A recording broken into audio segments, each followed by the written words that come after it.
नमस्कार, स्वागत है आपका बुलेटिन में। मैं हूं आपके साथ विशाल। खबरों का रुख करेंगे, उससे पहले नजर आते हैं इस वक्त की सुर्खियों पर। सरकार ने चिट्ठी लेकर किसानों से मांगा बातचीत का समय। सुविधा अनुसार किसान बताए समय, बात के लिए सरकार तैयार। उत्तराखंड विधानसभा अनिश्चितकालीन के लिए स्थगित। आखिरी दिन भी विपक्ष ने उठाए कई अहम मुद्दे। 4 दिनों तक चला विधानसभा सत्र। सदन में उठा बच्ची से रेप के बाद हत्या का मामला। संसदीय कार्य मंत्री ने कही कार्रवाई की बात। विपक्ष का कहना है आरोपियों के लिए फांसी की सजा भी कम। नैनीताल में गुरुमराय मेडिकल कॉलेज पर लगा 5 लाख का जुर्माना। बिना अनुमति एडमिशन देने के मामले में हाईकोर्ट ने सुनाया फैसला। रानीखेत के रिखौली गांव में 40 साल बाद बनी सड़क। चमनपुरी कार चूली मोटर मार्ग बनने से ग्रामीणों में खुशी। बेरीनाग में गोगली हाट में 2 दिनों का लॉकडाउन। कोरोना मरीजों के मिलने से हड़कंप। स्वास्थ्य विभाग की टीम हुई एक्टिव। आप देख रहे हैं के न्यूज, खबरों का सारथी। गंगोत्री धाम में हिमालय की सुंदरता को अलर्ट गैलरी के रूप में सजाने वाले 95 वर्ष स्वामी सुंदरानंद ब्रह्मलीन हो गए। उत्तराखंड के मुख्यमंत्री त्रिवेंद्र सिंह रावत ने स्वामी सुंदरानंद जी के ब्रह्मलीन होने पर श्रद्धांजलि अर्पित की है। मुख्यमंत्री ने ट्वीट कर कहा कि परम पूज्य स्वामी सुंदरानंद जी सच्चे मायने में हिमालय के योगी थे। उन्होंने हिमालय की दिव्यता, पवित्रता और सुंदरता को अपने कैमरे के माध्यम से दुनिया के सामने रखा। उनके द्वारा स्थापित गंगोत्री स्थित तपोवन, हिरणगर्भ आर्ट गैलरी और पुस्तक Himalaya through a lens of a Sadhu विश्व का एक अनुपम देन है। उनका पूरा जीवन हिमालय के लिए समर्पित रहा है। वो हम सभी के लिए सदैव प्रेरणा स्रोत रहेंगे।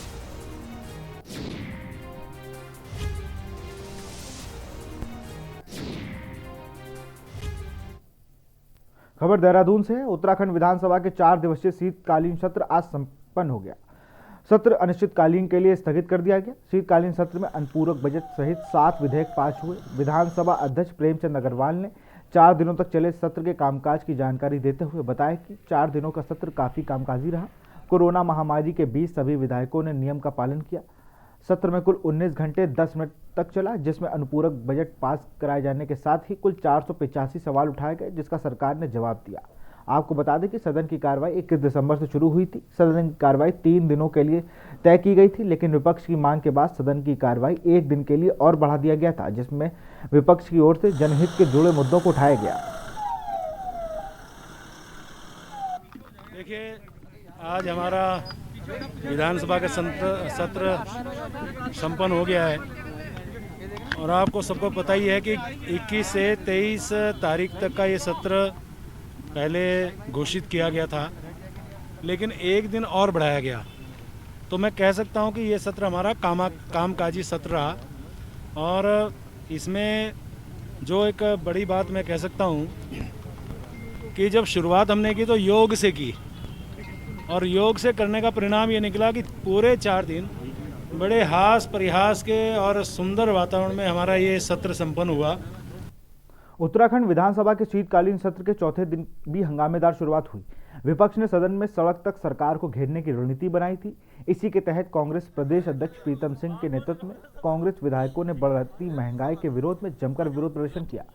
प्रदर्शनकारी रसोई गैस, पेट्रोल, डीजल के बढ़ते दामों से नाराज हैं। वहीं पत्रकार बातचीत से प्रीतम सिंह ने कहा कि सत्ता में आने से पहले बीजेपी बहुत महंगाई की मार का नारा देती थी, लेकिन सत्ता में आने के बाद बीजेपी सरकार के राज में लगातार महंगाई बढ़ती जा रही है, लेकिन सरकार कोई कदम नहीं उठा रही है। आज पेट्रोल, डीजल, रसोई गैस, फलों और सब्जियों के दाम लगातार आसमान छू रहे हैं, जिसके विरोध में कांग्रेस ने विरोध प्रदर्शन किया है। चाहता हूं कि आज कांग्रेस सदन के अंदर महंगाई के विषय को उठाने का काम करे और साथ ही साथ इस प्रदेश के अंदर महिलाएं सुरक्षित नहीं। बेटी बचाओ बेटी पढ़ाओ का नारा जरूर दिया गया, लेकिन उसके विपरीत सरकार आचरण कर रही है। महंगाई के परिप्रेक्ष्य में मैं कहना चाहता हूं कि जिस गैस के सिलेंडर को हम 400 पर छोड़ के गए थे, आज वो गैस का सिलेंडर 900 रुपये में आम जन को मिल रहा है। लेकिन संसदीय कार्य मंत्री तो कह देंगे कि नहीं, गैस का सिलेंडर जो है सस्ता है, पेट्रोल डीजल के दाम आसमान छू रहे हैं। गरीब आदमी जब बाजार जाता है तो ना तो वो दाल खरीद सकता, ना सब्जी खरीद सकता है। एक तो वो कोरोना की महामारी से ग्रसित है और ऊपर से जो है महंगाई की मार उस पर पड़ रही है। एक प्याज था, उस प्याज को भी जो है गरीब आदमी के हाथ से छीनने का काम सत्ता में बैठे हुए लोगों ने किया है। इसलिए आज हम कांग्रेस के लोग सांकेतिक रूप से सदन के बाहर और इस विषय को सदन के अंदर भी उठाने का काम करें। बीजेपी के उत्तराखंड प्रदेश प्रभारी दुष्यंत गौतम की अध्यक्षता में आज बीजेपी कार्यालय में प्रेस वार्ता का आयोजन किया गया। इस दौरान प्रदेश प्रभारी ने राज्य सरकार द्वारा छात्राओं के लिए किए जाने वाले कार्यों को साझा किया। प्रेस वार्ता में प्रभारी दुष्यंत गौतम ने कहा कि भाजपा सरकार सभी जाति और धर्म के लोगों के साथ लेकर चल रही है, तो वहीं उन्होंने कांग्रेस पर वार करते हुए कहा कि कांग्रेस हमेशा दलित विरोधी रही है। इसके साथ ही उन्होंने बताया कि सरकार द्वारा बीमार एवं गरीबी रेखा से नीचे रहने वाले 2.5 से 3 लाख रुपए दिए जाएंगे। साथ ही बताया गया कि छात्रवृत्ति के लिए 1.36 करोड़ छात्रों को शामिल भी किया गया है। पड़ रहा है क्योंकि आज देश के प्रधानमंत्री ने कल ही एक अनुसूचित जाति वर्ग के लिए बहुत बड़ी घोषणा की है। पैसे तो वो है, अनेकों बार दलितों के लिए काम करते रहे। पहले प्रधानमंत्री ने जिन्होंने लाल किले से कहा था कि मैं दलितों को और महिलाओं को नौकरी मांगने वाला नहीं, नौकरी देने वाला बनाना चाहता हूँ, और उसके परिणाम भी दिखाई दिए कि दलितों में व्यावसायिक तरीके से आगे बढ़ने का उनको मौका भी मिला। और जो कल घोषणा हुई है वो एक ऐतिहासिक घोषणा है। जिस प्रकार से दलितों को छात्रवृत्ति के नाम पर बरगलाया जाता था, 200, 250 और 100 रुपए दे दिया जाता था, लेकिन आज देश के प्रधानमंत्री जी ने 60 करोड़ रुपया कुल निवेश अनुसूचित जाति वर्ग के 20-21 के लिए क्या है, जो 5 वर्ष के अंदर पूरा होगा। 60% केंद्र सरकार उसका वहन करेगी, शेष राज्यों की ड्यूटी होगी। डोईवाला में लॉकडाउन के कारण इस वर्ष डिग्री कॉलेजों की काफी संख्या में छात्र फेल हुए हैं, जिसकी वजह से नाराज छात्राओं ने कॉलेज के गेट पर धरना प्रदर्शन देकर अपनी मांग उठाई। जिन विषयों में छात्र फेल हुए हैं उनकी परीक्षा दोबारा से कराई जाए, क्योंकि जिस प्रकार से कोरोना महामारी की वजह से हुए लॉकडाउन के कारण कक्षाएं बाधित रहीं और इस बार की परीक्षाएं भी नए तरीके से कराई गई, जिसमें छात्राओं को भारी पड़ रही हैं। इस संबंध में एनएसयूआई छात्र संगठन और छात्र की कॉलेज प्रशासन से वार्ता की, जिसके बाद छात्राओं ने अपना धरना प्रदर्शन समाप्त किया। हम स्ट्राइक पे इसलिए बैठे हैं, हमारा 5th सेमेस्टर लग गया है और हमारा 3rd सेमेस्टर का अभी तक रिजल्ट नहीं आया है। 1 साल हो गया, हम रोज मांग करते हैं कि हमारा रिजल्ट आए। एडमिशन शुरू हो गए, जब तक हमारा रिजल्ट नहीं आएगा तब तक हम एडमिशन नहीं ले सकते। और मामला यही है कि अगर जो मैंने एडमिशन ले लिया और हमारी बैक आई तो हमारा रजिस्ट्रेशन रद्द हो जाएगा और हमारा एडमिशन भी खत्म हो जाएगा। होता है बच्चा जब एडमिशन लेता है तो उसकी डिग्री मिलने के लिए, तो इस दौरान जो कमी बेसी रह गई है, हम बच्चों से उनकी एप्लीकेशन मांग रहे हैं और तुरंत आज ही हम लोग ये एप्लीकेशन भेजने वाले हैं। आइंदा आप लोग बिल्कुल आइएगा कभी।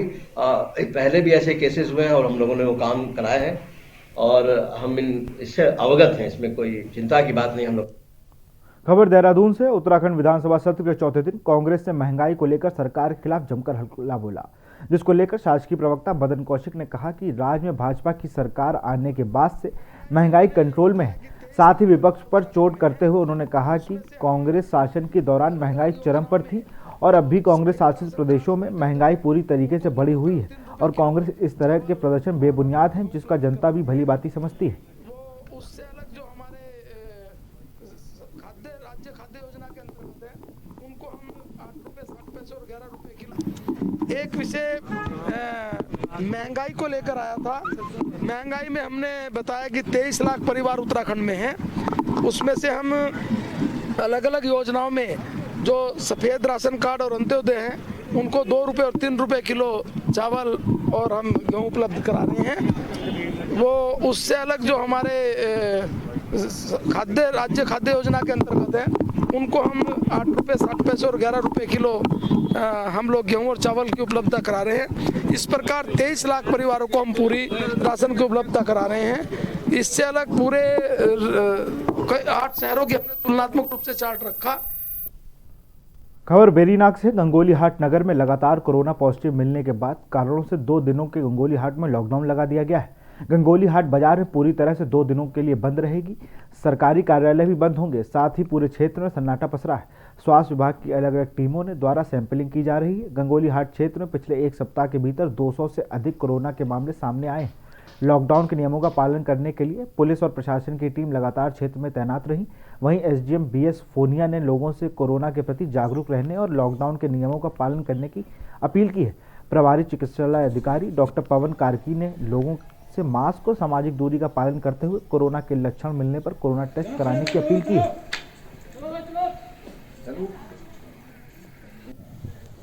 गंगोलीहाट क्षेत्र में कोरोना संक्रमण बहुत तेजी से फैल रहा है। इसके बचाव के लिए हम सबको खुद जागरूक होना पड़ेगा। मास्क का प्रयोग अनिवार्य रूप से करना होगा तथा सोशल डिस्टेंसिंग का विशेष ध्यान रखना होगा। इसके अलावा जो शादी ब्याह अन्य उत्सव होते हैं उनमें कम से कम लोगों को आमंत्रित करना होगा, अन्यथा ये रोग बढ़ता ही जाएगा और इसके घातक परिणाम सामने आएंगे। उत्तराखंड हाईकोर्ट के गुरुमराय मेडिकल कॉलेज द्वारा बिना HNBC गढ़वाल विद्यालय की अनुमति के 30 छात्राओं को 2017-18 में मेडिकल की पढ़ाई हेतु एडमिशन दिए जाने के मामले पर सुनवाई करते हुए गुरुमराय मेडिकल कॉलेज पर 5 लाख रुपए का जुर्माना लगाते हुए इस राशि का HNBC विश्वविद्यालय को देने के निर्देश दिए हैं। साथ में विश्वविद्यालय को दिशा निर्देश दिए हैं कि छात्राओं की पढ़ाई प्रभावित न हो। मामले की सुनवाई न्यायमूर्ति मनोज कुमार तिवारी की एकल पीठ में हुई।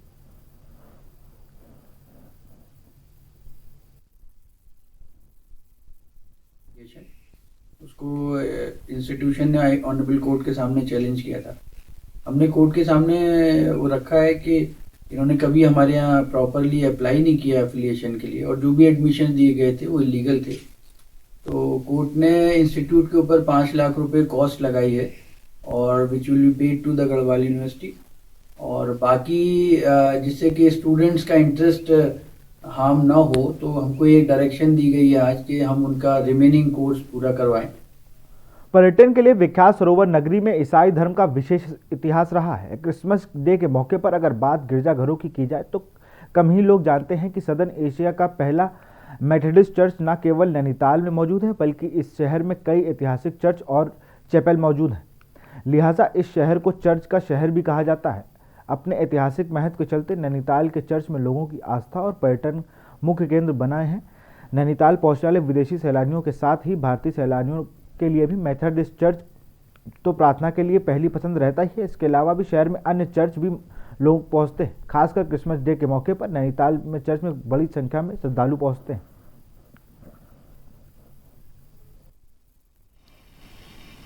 1841 आप ये कह सकते हैं कि नैनीताल में जिसको हम कह सकते हैं बसासत जो है वो शुरू हुई थी और 1844 में सेंट जॉन्स जो चर्च है उसके लिए फाउंडेशन स्टोन जो है उसकी नींव डाली गई थी। 1846 में ये इमारत जो है सेंट जॉन्स की बनी और 1848 में यहाँ इसका अभिषेक किया गया। तो आप इस तरह से कह सकते हैं कि जो पहला और सबसे पुराना चर्च जो है कुमाऊं का वो है saint John's in the wilderness जो हाई कोर्ट के पास है। अच्छा, इस चर्च का निर्माण 1868 में हुआ था और उसके बाद चर्च छोटी थी, इसलिए 1907 में जो अभी खड़ी है इस चर्च को बनाया गया है और ये इटली के उस स्ट्रक्चर के अनुसार बनाया गया है। आप लोग चर्च को अंदर भी आप देख सकते हैं किस प्रकार बनाया गया है और बाहर पूरा का पूरा पत्थर से बनाया गया है। लक्सर गांव निवासी एक विवाहिता को काम दहेज लाने का आरोप लगाकर ससुराल वालों ने मारपीट कर घर में से निकाल दिया। पुलिस की तहरीर देने के बाद भी कोई कार्रवाई नहीं हुई। कार्रवाई न होने पर विवाहिता ने उप जिलाधिकारी को प्रार्थना पत्र देकर ससुराल वालों के खिलाफ कार्रवाई की मांग की है। नहीं, देखिए, उनके द्वारा कल शिकायती प्रार्थना पत्र दिया गया था कि सिंस 4 मंथ पहले उनकी मैरिज हुई थी यहाँ पे खड़िंजा में और बट परिवार के द्वारा उनको कुछ चीज़ों को लेकर जो डिमांड की जा रही है उसके क्रम में उनसे मारपीट की गई है और घर से निकाल दिया गया है। तो विषय में एक तो SHO से वार्ता भी की गई है कि इमीडिएटली उसको देखें और राइटिंग में भी ऑर्डर भेज दिए गए हैं। बाकी जो भी चीज़ें हैं उसमें पुलिस के द्वारा उसमें कार्रवाई की जाएगी और उसको पुनः एक बार चेक भी करवाया जाएगा। रुद्रप्रयाग वन जीव प्रभाग अंतर्गत आने वाले पर्यटक स्थल डुग्गलविट्टा में पंगेर मगडू बैंड गति निरोधक आदि के साथ अतिरिक्त वन पंचायत क्षेत्र में हुए अतिक्रमण हटाने की कार्रवाई वन विभाग ने कर दी है। विगत 2 दिनों में पूर्व विभाग ने 3 लोगों द्वारा वन विभाग की भूमि पर अतिक्रमण करके बनाए गए ढाबों को ध्वस्त किया।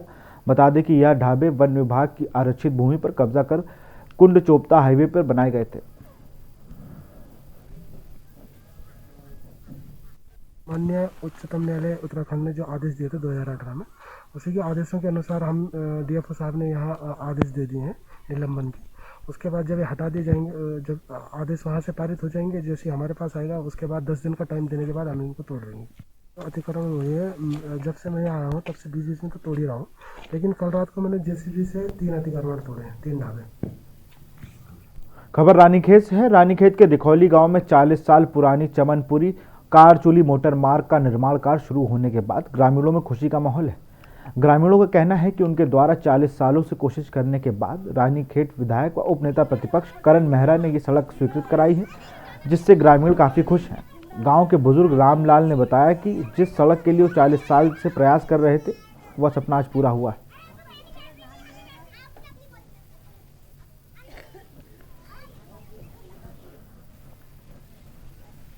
हमारे ये मोटर मार्ग से बहुत पहले से प्रयास था, तो होते करते हमने अपने विधायक साहब महाराज जी को भी रिक्वेस्ट किया, आपने और रावत जी को भी सम्मानित किया, जब उन्होंने हमारा मान बढ़ा दिया। तहे दिल से आज मीडिया का यहाँ आभार व्यक्त करता हूँ पहले सर्वप्रथम, और हमारे माननीय विधायक करण मेहरा जी का आज़ादी के बाद जो हमारा सपना था आज उन्होंने पूरा। मेरी ताऊ जी का एक सपना था कि मेरे दिखौली गांव मोटर मार्ग से जुड़े, तो आज उनका सपना साकार हुआ। हमारे बच्चों की उज्जवल भविष्य की कामना करते हुए मैं आप लोगों का तहे दिल से आभार व्यक्त करता हूँ। यहाँ रुकते एक छोटे से ब्रेक के लिए, जल्द हाजिर हो गए।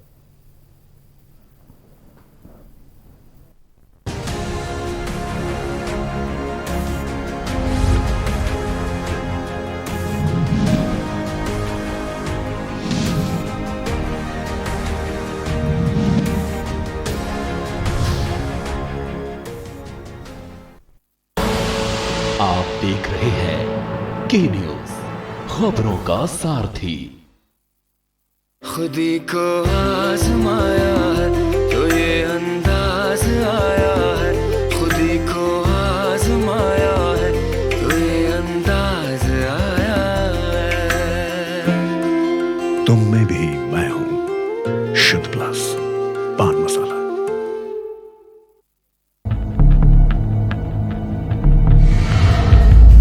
यहाँ इंसानों की नहीं घड़ियालों की बस्ती है। यहाँ आम नहीं बबूल उगता है। यहाँ खेती अनाज की नहीं दुश्मनी की होती है। चंबल का पानी प्यास बुझाता नहीं भड़काता है। प्यास बदले की, प्यास बगावत की, और यही प्यास बनाती है पीहड़ के बागी। देखिए हर शनिवार और रविवार रात 8 बजे प्रबुद्ध चौहान के साथ पीहड़ के बागी। आप देख रहे हैं के न्यूज, खबरों का सारथी।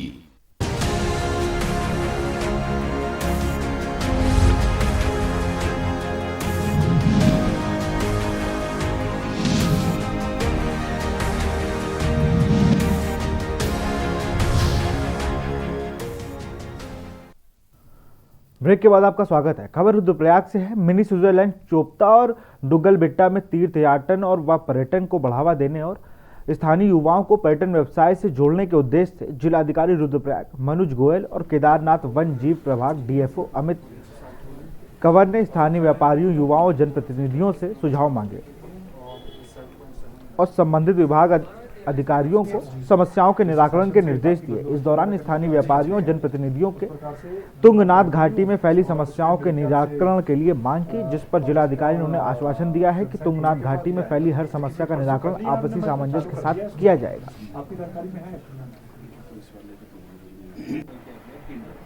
हमें जो स्थानीय लोग हैं उनके साथ में वार्ता हुई और उसके निर्णय हुआ कि यहाँ पे जो मूलभूत सुविधाएं हैं जिसकी कमी है उन सबको जो है वन विभाग के जो नियम है हमारे उन नियमों के अंतर्गत है उनको विकसित किया जाएगा।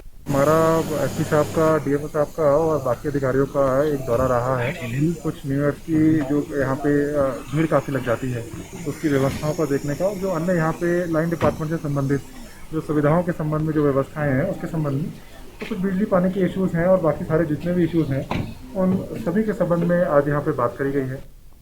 खबर देहरादून से। उत्तराखंड राज्य आंदोलन के प्रेरता पर्वतीय गांधी इंद्रमणि बडोनी की आज जयंती है। इस मौके पर विधानसभा भवन में उत्तराखंड विधानसभा अध्यक्ष प्रेमचंद अग्रवाल ने बडोनी के चित्र पर पुष्प चढ़ाकर अपनी श्रद्धासुमन अर्पित किए और भावभीनी श्रद्धांजलि दी। इस अवसर पर विधानसभा अध्यक्ष ने कहा कि उत्तराखंड आंदोलन के नेतृत्व प्रदान कर स्वर्गीय बडोनी ने राज्य निर्माण के लिए मजबूत आधार तैयार करने में महत्वपूर्ण योगदान दिया। उन्होंने कहा कि राज्य में पर्वतीय क्षेत्रों के विकास के लिए उनकी संकल्पनाओं एवं राज्य के निर्माण के लिए संघर्ष, उनके योगदान को भुलाया नहीं जा सकता। बता दें कि इस मौके पर विधायक सहदेव पुंडीर, विधायक राजकुमार ठकुराल, विधायक धन सिंह नेगी समेत कई लोग उपस्थित रहे।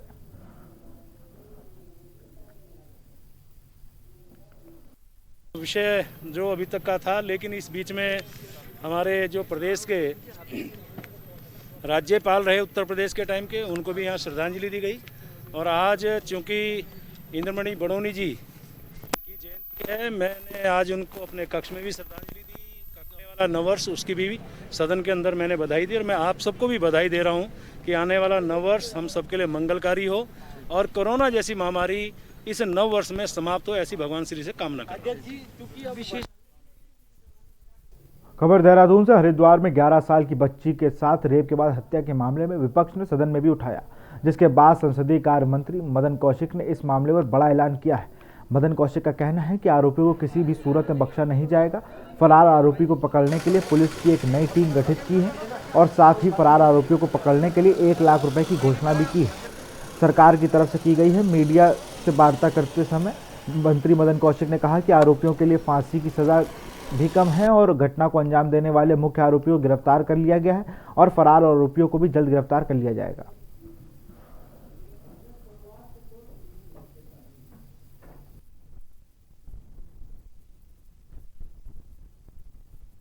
एक महत्वपूर्ण इशू हरिद्वार से जो हमारी एक वो बालिका थी, नाबालिग बच्ची, उसके अपहरण के बाद और जिस प्रकार उसकी जघन्य हत्या हुई, उससे संबंधित विषय आया और सरकार ने उसमें एक महत्वपूर्ण निर्णय लिया है।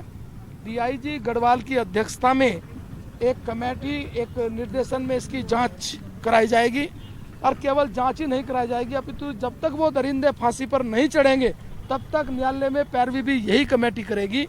दूसरा, फास्ट ट्रैक कोर्ट के लिए इसकी कार्रवाई तत्काल की जाए। तीसरा, हमने कहा कि जो एक दरिंदा भागा हुआ है उस पर जो 20,000 का इनाम था उसे बढ़ाकर 1 लाख रुपए किया गया है। तो आज ये भी सरकार ने निर्णय लिया है। प्रदेश में चरमरा गई है और जो हरिद्वार में 9 साल की बच्ची के साथ बलात्कार और उसके बाद हत्या हुई है, ये एक मोहल्ले के भीतर हुआ है जहाँ पर सभी लोग थे। तो इस पर उसके बाद फिर पुलिस के लगभग उसको ये कहेंगे कि पुलिस के सामने से एक मुलजिम भाग जाना। तो हरिद्वार के लोगों का आरोप है कि वो मुलजिम काफ़ी ताकतवर प्रॉपर्टी डीलर है और उस पर कुछ राजनीतिक लोगों का उसको संरक्षण है, इसीलिए वो भाग गया और वो अभी तक 4 दिन, आज घटना के 4 दिन पूरे हो गए हैं और अभी तक गिरफ्तार नहीं हो पाए। लक्सर पुलिस को बड़ी सफलता हाथ लगी है। दरअसल पुलिस ने 5,000 के हत्या आरोपियों को गिरफ्तार कर लिया है। आपको बता दें कि लक्सर कोतवाली पुलिस ने हत्या के आरोप में फरार चल रहे आरोपी को मुखबिर की सूचना पर उसके निजी निवास स्थान वाजिदपुर बडौत से गिरफ्तार किया है।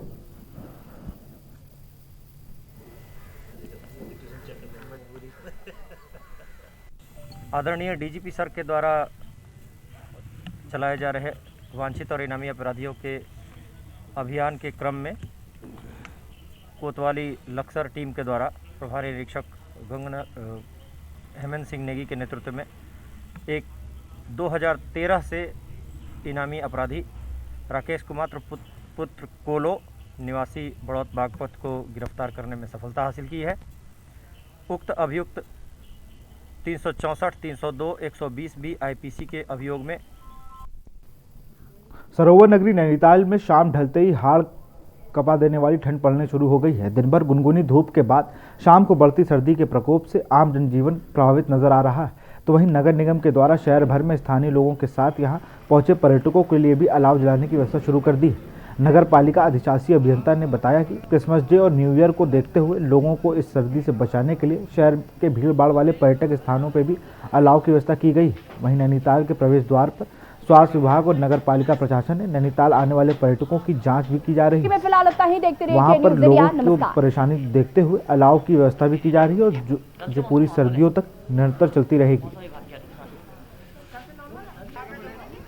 ठंड की बढ़ने की शुरू हो गई धीरे धीरे, तो जो भी सार्वजनिक स्थानों पे जैसे हमारा जो है ये मल्लीताल शौचालय के पास जहाँ पुलिस वाले चेक पोस्ट है और बस अड्डे पर जो सार्वजनिक जगह वहाँ पर इन्हीं जगहों पर हम शुरुआत कर देंगे और उसके बाद जहाँ पर भीड़ की आवश्यकता देखते हुए जो है वहाँ पर आवश्यकता अनुसार हम जलाएंगे, जैसे पूर्व की वहाँ जलाते आ रहे हैं उसी तरह करते रहेंगे। क्रिसमस और न्यू ईयर पे देखते हुए गैदरिंग होगी तो इसमें जो है 12 पत्थर पे भी जरूरत पड़ेगी, वहाँ पर भी टीम रहेगी, पुलिस की भी टीम रहेगी और इसमें जैसा कि विदित है कि इस बार जो है कोरोना का देखते हुए जो है कि वहाँ पर स्वास्थ्य की टीम और थर्मल स्कैनिंग की टीम का भी व्यवस्था की गई प्रशासन द्वारा जो है। फिलहाल इस बुलेटिन में इतना ही। देखते रहिए के न्यूज़ इंडिया। नमस्कार।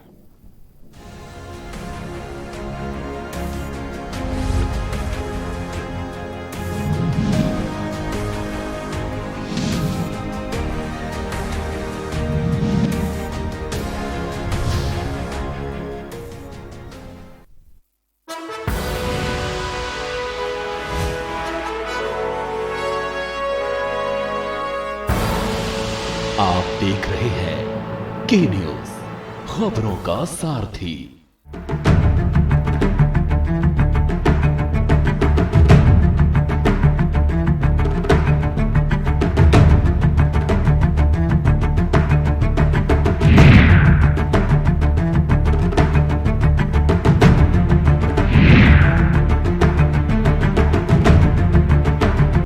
मस्त है, बड़े मस्त है, टेस्ट में भी लज्जत है।